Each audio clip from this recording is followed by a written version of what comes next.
আজকে আবারও একটা সুরাটের মিনি ব্লগ নিয়ে এসেছি। এখন যাচ্ছি আমরা বেগমপুরা বাজারে, যেখানে জামা কাপড়ের পুরো ফ্যাক্টরি। আর এখন আছি ঝাপা বাজারে। তারপর দেখো চলে এসেছি মার্কেটে। আর এইখানে যে সমস্ত ব্যাগগুলো দেখছো, মানে 101 কালেকশন। আর এই প্রত্যেকটা ব্যাগের দাম মাত্র 200 টাকা করেছিল। এবার দেখো পুরো মাথা নষ্ট করা চুড়িদার, মানে 3 পিসের কালেকশন। এগুলো এক একটা ডিজাইন, এক একটা কালার, আর এত সুন্দর কালেকশনগুলো ছিল, মানে চোখ ফেরাতে পারবে না তোমরা। এই যে 3 পিসগুলো দেখতে পাচ্ছ, পুরোপুরি স্টোন ওয়ার্ক করা আছে পুরো অল বডিতে, এমনকি দুপাট্টাতেও কাজ করা আছে।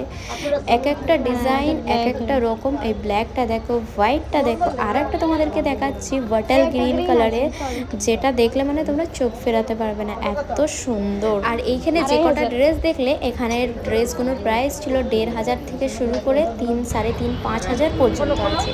আর এখানে এই সমস্ত দুপাট্টাগুলো অনলি 50 টাকা করে মাত্র। এই যে দেখা যাচ্ছে মাত্র 50 টাকা। আর এই মার্কেটের ভিড়ের কথা যদি বলি, তোমরাই একবার দেখে নাও, সামনে পুরো পা ফেলার জায়গা নেই। আর এখানে সুন্দর সুন্দরের তোমরা পছন্দ মতো ম্যাটেরিয়ালও পেয়ে যাবে, যেগুলো কিন্তু মিটার হিসাবে বিক্রি হয়। এই মার্কেটে মানে যেদিকেই তাকাচ্ছি সেদিকেই খালি লাখ লাখ জামা কাপড় দেখতে পাচ্ছি। প্রথমবার আমি এলাম এই বেগমপুরা মার্কেটে। কে কে গেছো এই মার্কেটে আমাকে কমেন্টে কিন্তু জানিও। বিশেষ করে মেয়েদেরকে বলছি, যারা এখনো পর্যন্ত সুরাটের এই বেগমপুরা মার্কেটে যাওনি, তারা অবশ্যই একবার যাবে, কারণ হাজারো কালেকশন তোমরা এখানে দেখতে পেয়ে যাবে। তো কেমন লাগলো আজকের ভিডিওটা জানিও।